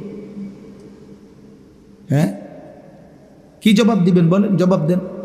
বেনামাজি জবাব দেন, সুদখোর জবাব দেন, এই হারামখোর জবাব দেন, বলেন। আর কত বছর বললে, কতবার বললে সুদ ছেড়ে দিতেন, আর কতবার বললে মিথ্যা ছেড়ে দিতেন। যেই বোনেরা বেপর্দা, ওই বেহায়া বেপর্দা নারীকে জিজ্ঞাসা করেন, এই অসভ্য বেহায়া নারী, আর কতবার বললে তুই পর্দা করতি বোন, বল, বলে। আহা, কিভাবে সম্ভব? আমি জিন্দিগিতে বহু চিন্তা করে দেখছি, আমি বহুত ভাবছি, বিশ্বাস করেন। একটা মুসলমানের বাচ্চা, মুসলমানের ঘরে জন্ম নিয়া, মুসলমান পরিচয় দিয়া, খোদার 365 দিনে 1 বছর কোনো দিন ফজরের নামাজ একদিনও পড়ল না, মুসলমানের বাচ্চা এত বড় জানোয়ার কেমনে হইল? আমি এই কথাটা রীতিমতো আমার মন চাই যে ডক্টরেট করি, যেটা বুঝতে, যেটা PhD করা দরকার, যে কিভাবে সম্ভব মানুষের বাচ্চা কেমনে এত বড় হাইওয়ান হয়। আরে কোন কি ওমিয়া, এটা কিটা আসল? আমি কোনোভাবে কোনো ক্যালকুলেশন দিয়ে এটা মিলাইতারি না। 1 বছর বেটা তুই নাফরমান, কোনোদিন ফজরের নামাজ পড়লি না, আরে তুই কি মানুষের বাচ্চা রে? এটা কিভাবে সম্ভব ভাইয়া? ওই কোন মার ঘরে জন্ম নিল? আহা, তার মা কোথায়, তার বাবা কোথায়? কিভাবে সম্ভব? ওই মা কেমনে মেনে নিল, ওই বাবা কেমনে মেনে নিল? 16 বছর 18 বছর আপন ঘরে, মা বাবার ঘরে ঘুমায় সন্তান, কোনো দিন ফজরের নামাজ পড়ে না, মায়ের চোখেও 1 ফোঁটা পানি নাই, বাবার চোখেও 1 ফোঁটা পানি নাই। আহা, মা বাপ কেমনে মেনে নিল, সন্তানে বা কেমনে মেনে নিল? এভাবে কেমনে আল্লাহকে ভুলে গেল? ইয়া আইয়ুহাল ইনসান মা গাররাকা বিরাব্বিকাল কারীম। রব্বুল আলামিন বলে, বান্দা, হে মানুষ, আমার মতো দয়ালু মেহেরবান মনিব থেকে কে তোমাকে ধোঁকা দিল? কে দিল? এত বড় আসমান দিয়ে আমি আল্লাহ সাজাইলাম, এত বড় জমিন আমি আল্লাহ তোমার জন্য বিছিয়ে দিলাম, এত বড় কায়নাত আমি রব্বুল আলামিন বানাইলাম, বিনিময়ে আমি বুঝি একটা সেজদা পাইলাম না? কেমনে পারলা বান্দা? মা গাররাকা বিরাব্বিকাল কারীম। আল্লাহ বলে, বান্দা, কে তোমারে ধোঁকা দিল? বান্দা, এমন কোন বন্ধু পেলে, এমন কাকে পেয়ে গেলা বান্দা, যাকে পেয়ে তুমি আমার মতো মালিককে ছেড়ে দিলা? 7 আসমান দিয়ে, 7 জমিন দিয়ে 24 ঘন্টা নিঃশ্বাস দিলাম, চোখ নাক কান দেহ অঙ্গ প্রত্যঙ্গ সচল রাখলাম, এত কিছুর বিনিময়ে আমি বুঝি তুমি বান্দার দিল মন পাইলাম না, তোমার বুঝি দিল গলাইতে পারলাম না। আহা, হায় হায়। 1 মিনিট ভাইবে, কোনো এক বেনামাজি কেউ যদি এখানে থাকো ভাই, 1 মিনিট ভাইবে, আজকেই ভাইবে, ঘুমাইবার আগেই ভাইবে। নবীজি জিজ্ঞেস করবে, উম্মত, আমি 23 বছর উম্মত, হাসরের ময়দানে নবী বলবে, আমলনামা দেখাইয়া বলবে, প্রত্যেককে সুপারিশের জন্য নবীজির কাছে চাইতে হলে আমলনামা জমা দিতে হবে। ওমা, সুপারিশের কোনো কাগজপত্র নাই, কথা কোনা, কোনো নিয়ম কানুন নাই নাকি? হ্যাঁ, কোনো ফাইল জমা দিতে হবে না তো? তো নবীজি তো দেখবে, নবীজির সামনে তো আপনাকে বলতে হবে, ইয়া রাসূলুল্লাহ, এই যে আনিসুর রহমান আশরাফি, এইটা আমার ফাইল, আপনি দেখেন আমার জন্য একটু সুপারিশ করেন আল্লাহর কাছে। তা আল্লাহর নবী দেখবে 30 বছর সুদের ব্যবসা, 60 বছর বয়স, 60 বছর পর্যন্ত বিড়ি সিগারেট খাইয়া গেছে। 30 বছর, 60 বছর বয়স, কোনো দিন গালি ছাড়া কথা বলে নাই। ছেলেটা বেনামাজি, মেয়েটা বেপর্দা, স্ত্রী বেপর্দা। মৃত্যু পর্যন্ত আমার উম্মতের ঘরে প্রতিদিন রঙিন টেলিভিশনে নাচ গান নর্তকীর ছবি চলছে। তার ছেলে মেয়ে নাতি নাতনি বসে নাচ গান নাটক সিনেমা দেখে গেছে। কোনো দিন গালি ছাড়া কথা বলে না, হালাল রোজগার বলতে কিছু নাই। ফজরের নামাজ 1000 পৃষ্ঠা উল্টাইও, ফজরের নামাজ বলতে কিছু নাই। আল্লাহর কসম, আমরা উর্দু কিতাবে পড়ছি, নবীজি চোখের পানি ফেলে দিবে, নবী কাঁদবে, আল্লাহর নবী কাঁদবে, বলবে, উম্মত, আমি সেই নবী যে 23 বছর তোদের জন্য কেঁদেছিলাম। আমি সেই নবী যে পেটে ক্ষুধার কষ্টে 2টা পাথর বাঁধছিলাম। আমি সেই নবী তায়েফের রক্তে যে সমস্ত শরীর রক্তাক্ত করেছিলাম। উহুদের দান শহীদ করা রক্ত নিয়ে ময়দানে পড়েছিলাম বেহুশ হয়ে। আমার এত রক্ত, আমার এত চোখের পানি, আমার এত ক্ষুধার কষ্টের বিনিময়ে উম্মত এই আমলনামা, তুমি আমারে এত বড় বেইজ্জতি কেমনে করলে? আমি কেমনে আমার আল্লাহর সামনে এটা দেখাবো যে আয় মাওলা, এটা শ্রেষ্ঠ নবীর, শ্রেষ্ঠ উম্মতের আমলনামা? বলে কোনো বাপ যদি 8 বছর ছেলেটাকে ইউনিভার্সিটিতে পড়ায়, তো গরিব বাপ তার ছেলেটাকে মনে করেন ভিটা মাটি বসত সব বেচ্চা, নিজে না খাইয়া ছেলেটার 1 লাখ লাখ টাকা পড়ালেখার খরচ দিছে। 8 বছর পরে, 6 বছর পরে বাপ রেজাল্ট সার্টিফিকেট দেখতেছে যে ফেল। ওই ওই ওই বাপ কি পরিমাণ কাঁদবে? ওই বাপ কি পরিমাণ কাঁদবে?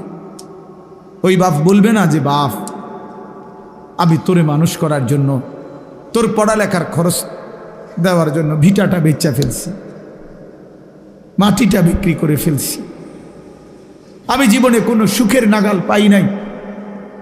এই বছরও ভাই, এই গত হজ্জেও এক জিদ্দা থাকে এক প্রবাসী ভাই, আমি তো হজ উমরার সফরে গেলে প্রবাসীদের রুমে রুমে যাই, কইতে হুজুর আমি আজ 32 বছর সৌদি আরব জিদ্দায় পড়ে আছি।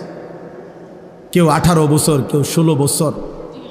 জীবনের এই সুখের সময়টা যারা কাটাইছে বিদেশের জমিনে, যৌবনের পুরাটা টাইম শেষ করে দিছে বাপ, বিনিময়ে সেই বাপ যখন দেখে তার ছেলেটা ফেল, তখন সে বলবে, বাপ, তুই আমার এটা কি দেখাইলি?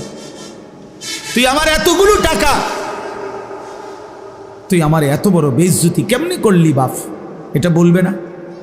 তো নবী সাল্লাল্লাহু আলাইহি সাল্লামও বলবে, খোদার কসম নবীজিও বলবে, আল্লাহর কসম নবীও বলবে যে, উম্মত, তুমি আমার এত বড় বেইজ্জতি কেমনে করলা? আমার এতগুলো চোখের পানির এভাবে কেমনে ফিরায় দিল?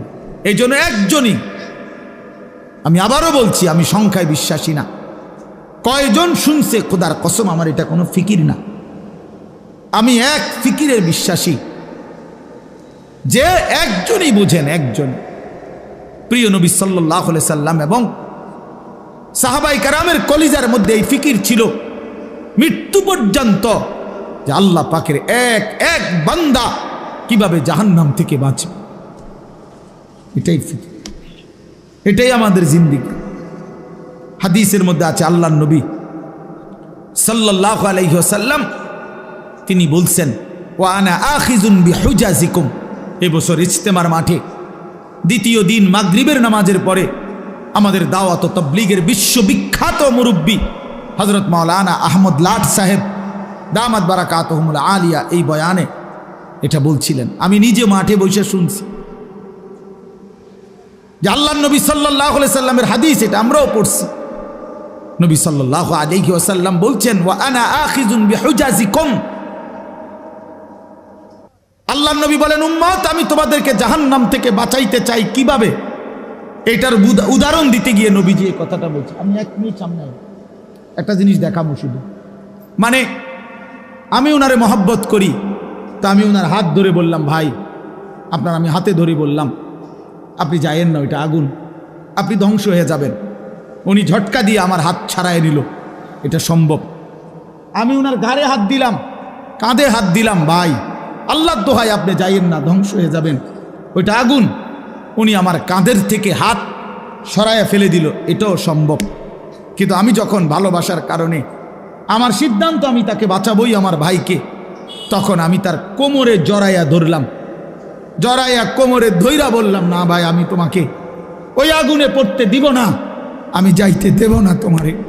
আল্লাহর কসম নবীজি বলছে, উম্মত আমি আমার এক এক উম্মতকে কোমরে জড়াইয়া ধইরা জাহান্নামের আগুন থেকে বাঁচাইতে চাই। কোমরে জড়াইয়া ধরলে ছুটা বড় কঠিন, কঠিন না? হাতে না ছাড়াই দিলেন, কাঁধের হাতে না ফেলে দিলেন, কিন্তু কোমরে জড়াইয়া ধরলে কেমনে ছাড়বেন?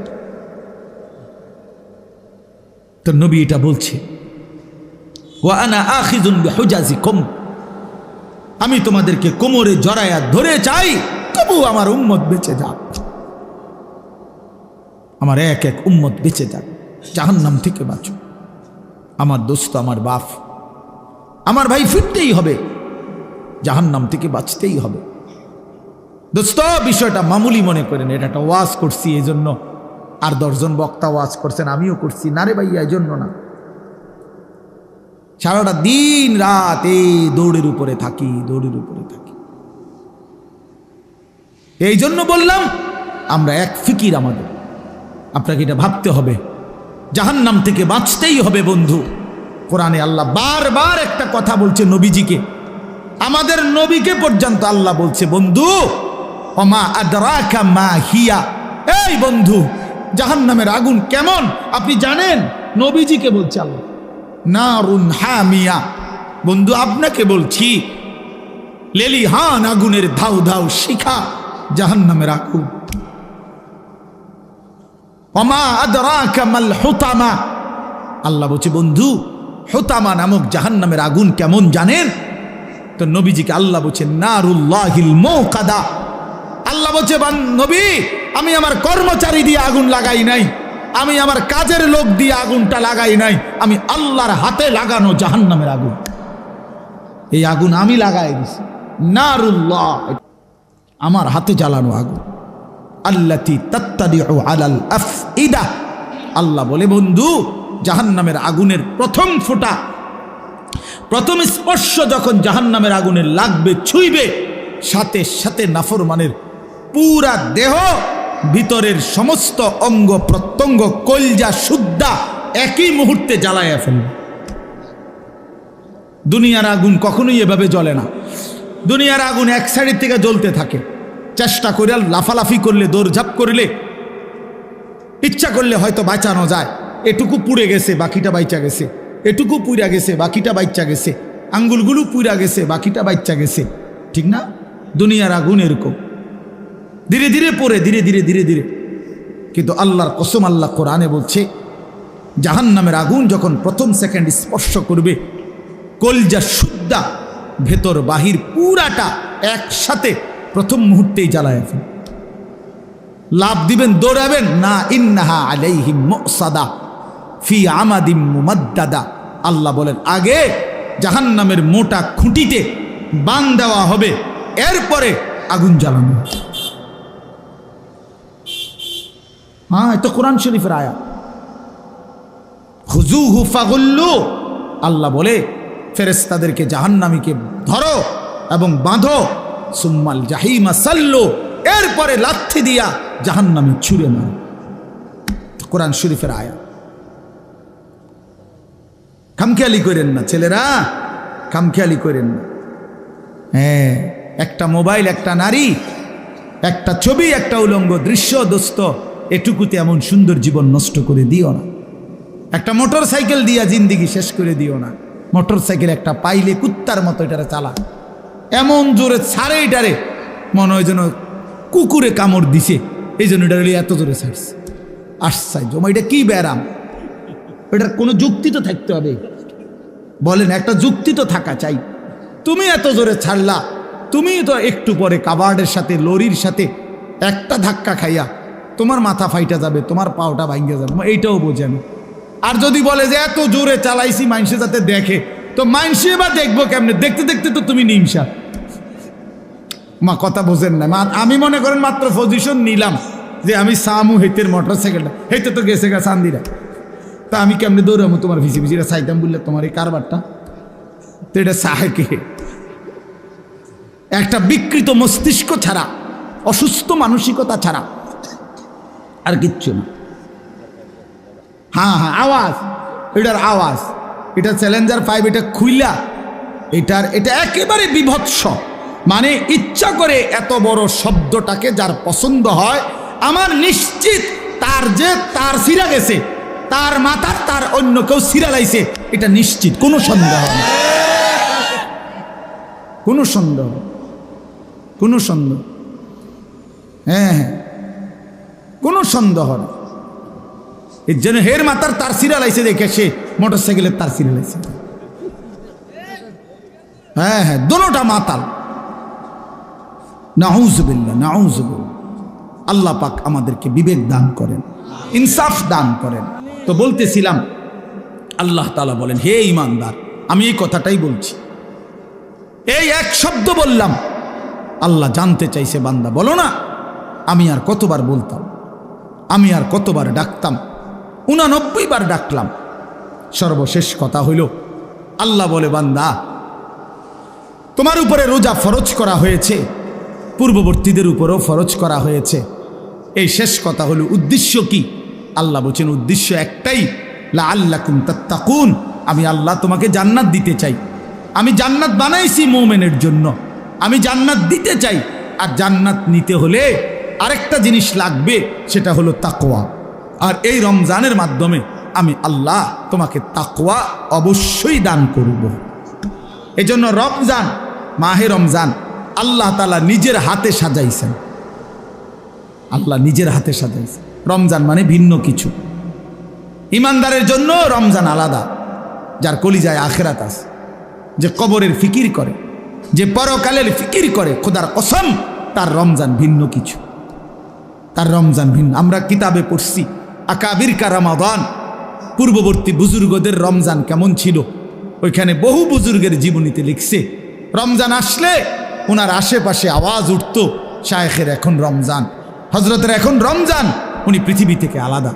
ইমাম মালিক রহমতুল্লাহ আলাইহি মদিনার ইমাম ছিলেন, জগৎ বিখ্যাত ইমাম ছিলেন। রমজান আসলে সমস্ত দর্স তাদরিস, সমস্ত ফতুয়া মাসাইল সব বন্ধ করে দিয়ে শুধু আল্লাহর কোরআন তিলাওয়াত আর রমজানের বন্দিগির মধ্যে ডুবে যাইত।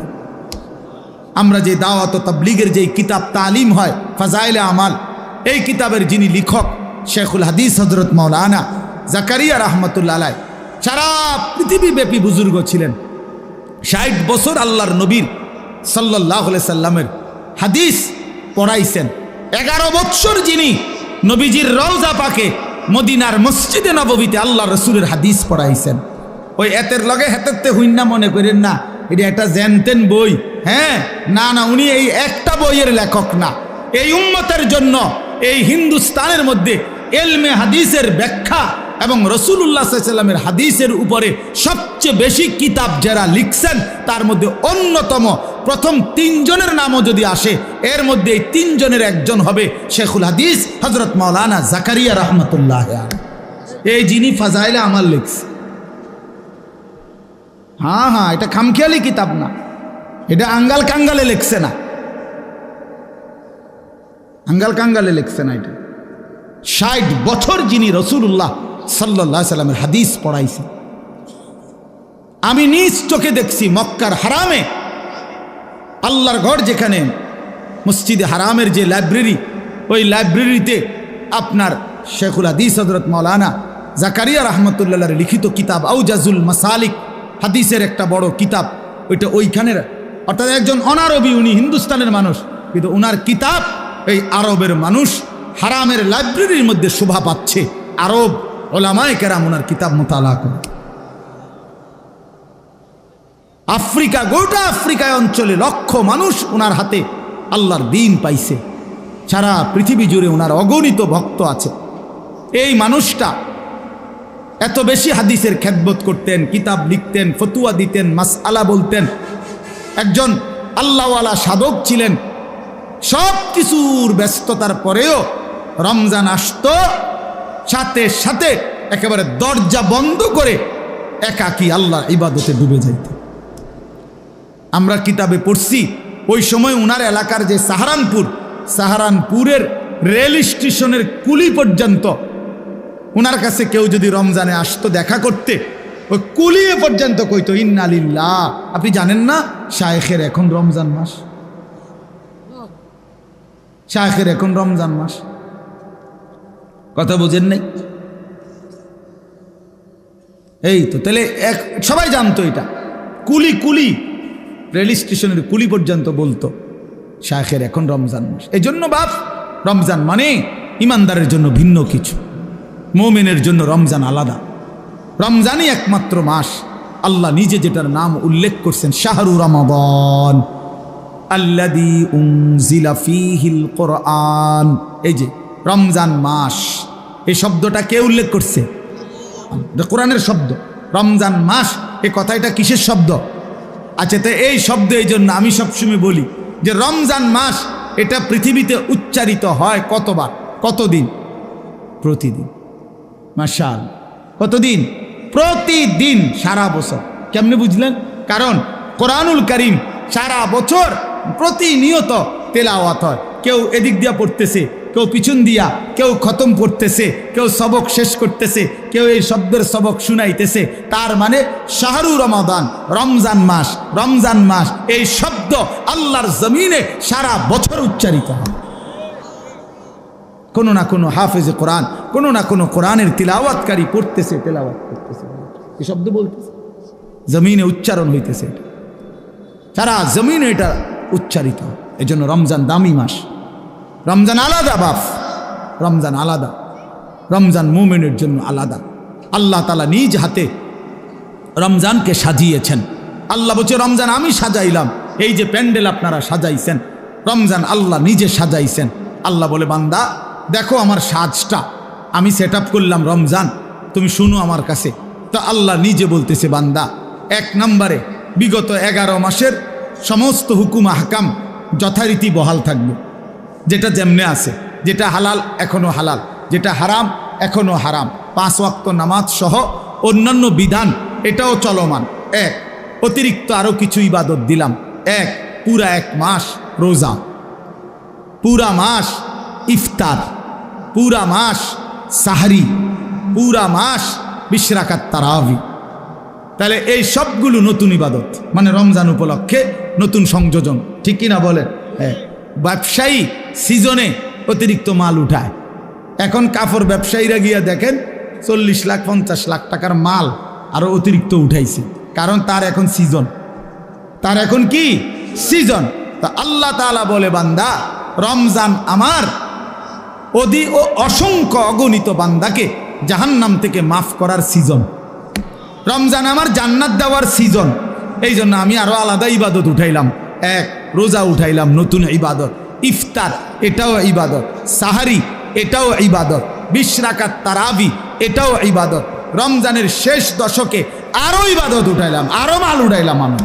রমজানের শেষ দশক এতেকাফ, আল্লাহর ঘরের বিধান, এতেকাফ করা এটাও ইবাদত। রমজানের শেষ দশকের বেজর রাত্রিতে সবে কদরের তালাশ এটাও ইবাদত। বলেন আলহামদুলিল্লাহ। তাহলে আল্লাহ তাআলা 6টা বড় বড় নতুন ইবাদত দিছেন রমজানে। 1 নাম্বার রোজা, 2 ইফতার, 3 সাহরি, 4 20 রাকাত তারাবি, 5 এতেকাফ, 6 শবে কদর। কয়টা হইল? এই 6টা নতুন ইবাদত। এবার আল্লাহকে যদি বলেন আল্লাহ ইবাদত আগেরটির লগে আরো নতুন দিছেন বাড়াইয়া, নেকির কি অবস্থা, নেকি দিবেন কেমন? আল্লাহ বলতো সেটাও শোনো, আমি আল্লাহ আমার রসুলের মাধ্যমে শুনাইছি একটা নফল ইবাদত ফরজের সমান, একটা ফরজ 70টা ফরজের সমান। হ্যাঁ, এরপরে একজন রোজাদারকে ইফতার করাইবা 3টা পুরস্কার, গুনাহ মাফ, জাহান্নাম থেকে মুক্তি, রোজাদারের সমপরিমাণ নেকি। বাহিরটা কেমনে সাজাইলাম? আল্লাহ বলে বাহিরটা সাজাইলাম হলো এই, জান্নাতের দরজা খুলে দিলাম, জাহান্নামের দরজা বন্ধ করে দিলাম, সব শয়তান এবং দুষ্ট জিন শেকলে বন্দি করে দিলাম, সব দিক বন্ধ কইরা 8 গাট বাইন্দা, দুয়ার খোলা শুধু একটা, সব দিক ক্লিয়ার, এদিক কোনো আন্দিয়া বাইরিবার জায়গা নাই, দরজা শুধু এইটা দিয়া ঢুকবা, এটা দিয়া বাহির হইবা। আল্লাহ যেন বলছে পুরা মাস আমি আল্লাহ নেকিও বাড়ায় দিলাম, ইবাদতও বাড়ায় দিলাম, জাহান্নামের দরজা বন্ধ করলাম, শয়তানকে বন্দি করলাম, জান্নাতের দরজা খোলা রাখলাম। এবার পুরা রমজান যেখান দিয়া রওনা দাও, কুমিল্লা থেকে, চিটাগাং থেকে, খুলনা থেকে, সিলেট থেকে, বাংলাদেশ থেকে, লন্ডন থেকে, ইউরোপ থেকে, আমেরিকা থেকে, সৌদি আরব থেকে, বাহরাইন থেকে, যেখান থেকেই আমার রমজানে রওনা দিবা, আমার বন্দিগি, আমার হুকুম মানবা, গুনাহ ছেড়ে দিবা, আমার ইবাদত করবা, মাস শেষে একটাই দরজা মিলবে, সেটা শুধুই জান্নাত, শুধুই জান্নাত, শুধুই জান্নাত। 30 দিনের মাথায়, 29 দিনের মাথায় সব ইমানদার জান্নাতে ঢুকবে, কারণ দরজা তো খোলাই শুধু জান্নাতে। বুঝেন নাই কথা? লাআল্লাকুম তাত্তাকুন, এজন্য রব্বুল আলামিন বলছে আমি মুত্তাকি বানিয়ে দেব।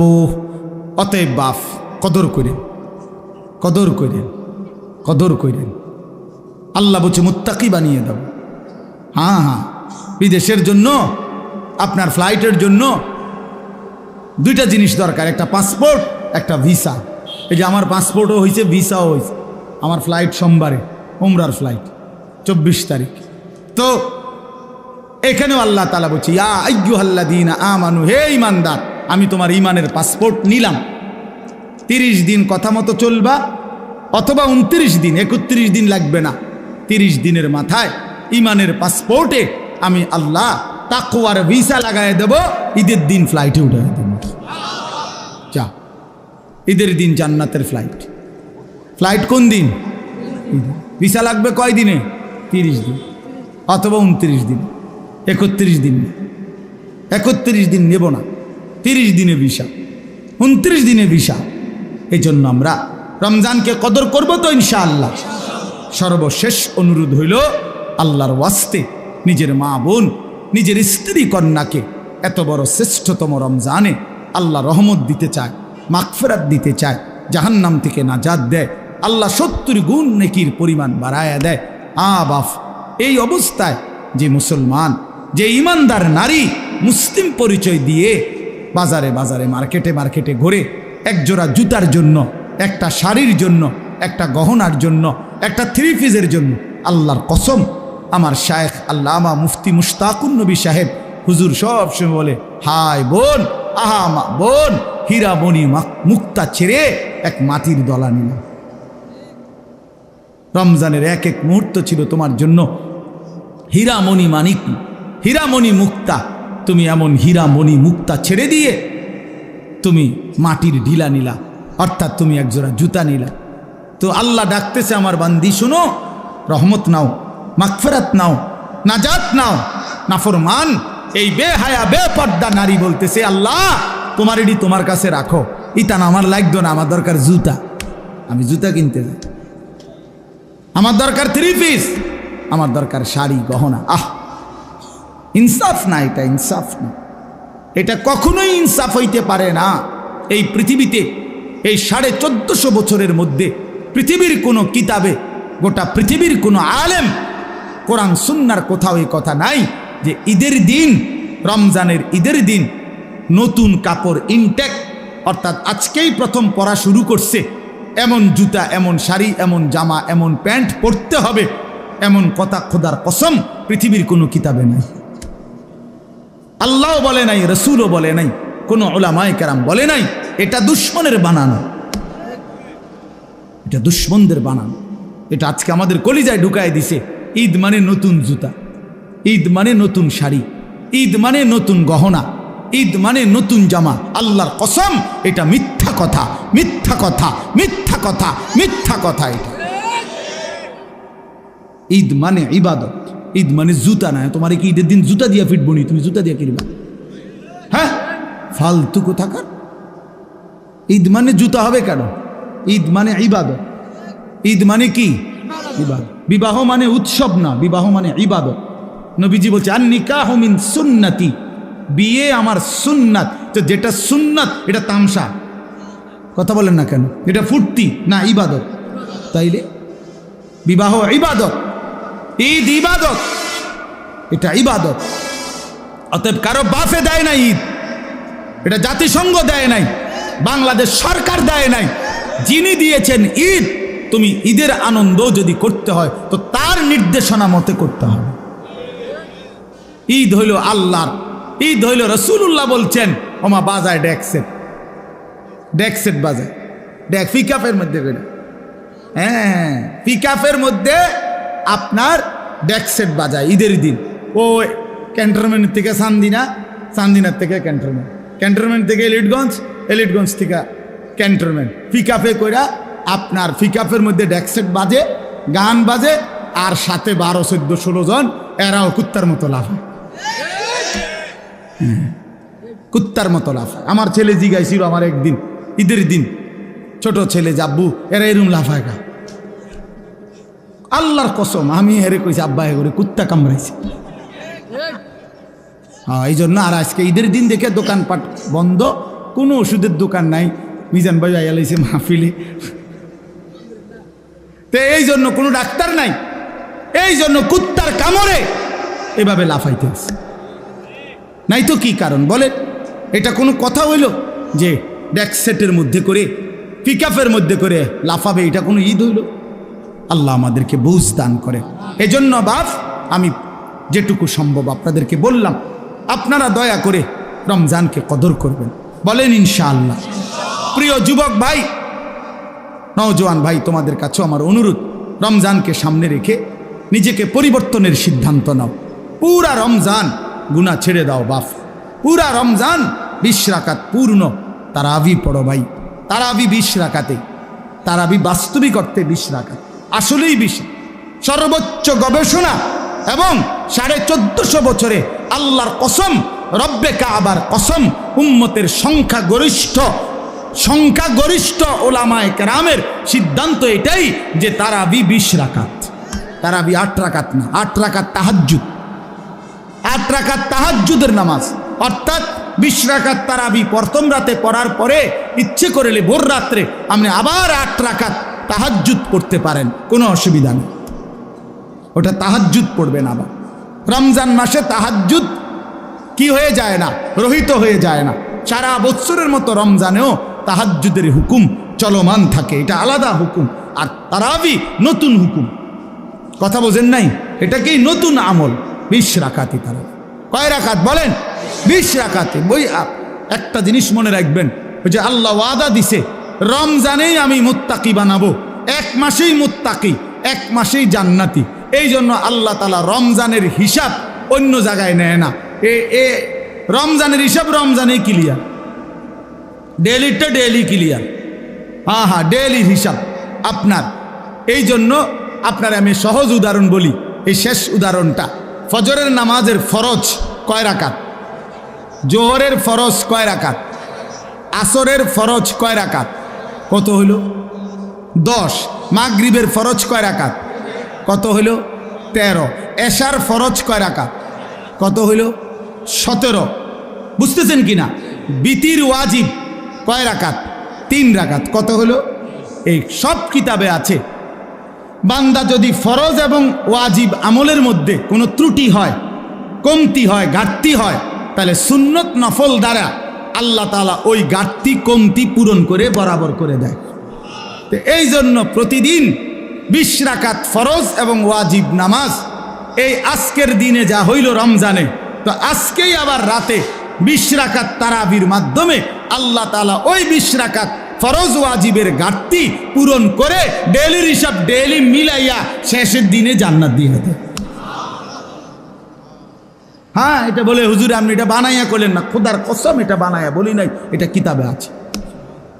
আমি বানাইয়া কমু কিতাবে এতক্ষণ কথা কইছি না বানাইয়া, অন শেষের বেলায় একটা কথা মিশা কথা কোনের কি দরকার? কথা আমার বলেন না, বুঝেন না কথাটা? এটা আমার স্বার্থ কি? তারাবির নামাজ আপনারে 20 রাকাত পড়াইলে আমার স্বার্থ কি? আলগা বেনিফিট কি? এতে করে আমার 10টা টাকা আইব নাকি? তো এনে কি এর মধ্যে এনে বেনিফিট তো নাই আলাদা। তাই এই জন্য আমরা ইনশাআল্লাহ যুবক ভাই পূর্ণ 20 রাকাত তারাবি পড়বেন, বলেন ইনশাআল্লাহ। খতমে তারাবি, আল্লাহর কোরআনের খতম পড়ার চেষ্টা করবেন, বেশি বেশি জিকির তেলাওয়াত করবেন, এবং শেষ কথা হলো রমজান পর্যন্ত হায়াত চাইবেন। আল্লাহর কাছে বলেন যে আল্লাহ আর অল্প কয়টা দিন আপনি আমারে হায়াত ভিক্ষা দেন, রমজান পর্যন্ত পৌঁছিয়ে দেন। আল্লাহ তাআলা আমাদের সবাইকে তৌফিক দেন। আজকের এই বরকতময় মাহফিল আল্লাহ কবুল করে নেন, আমিন। আলহামদুলিল্লাহ রাব্বিল আলামিন। আল্লাহুম্মা আনতাস সালাম ওয়া মিনকাস সালাম, তাবারাকতা ইয়া যাল জালালি ওয়াল ইকরাম, ইয়া আরহামার রাহিমিন, ইয়া আরহামার রাহিমিন, ইয়া আরহামার রাহিমিন। রব্বানা যালামনা আনফুসানা ওয়া ইল্লাম তাগফির লানা ওয়া তারহামনা লানাকুনান্না মিনাল খাসিরিন। আয় আল্লাহ আপনি মাফ করে দেন, আয় আল্লাহ আপনি মাফ করে দেন, আয় আল্লাহ আপনি মাফ করে দেন।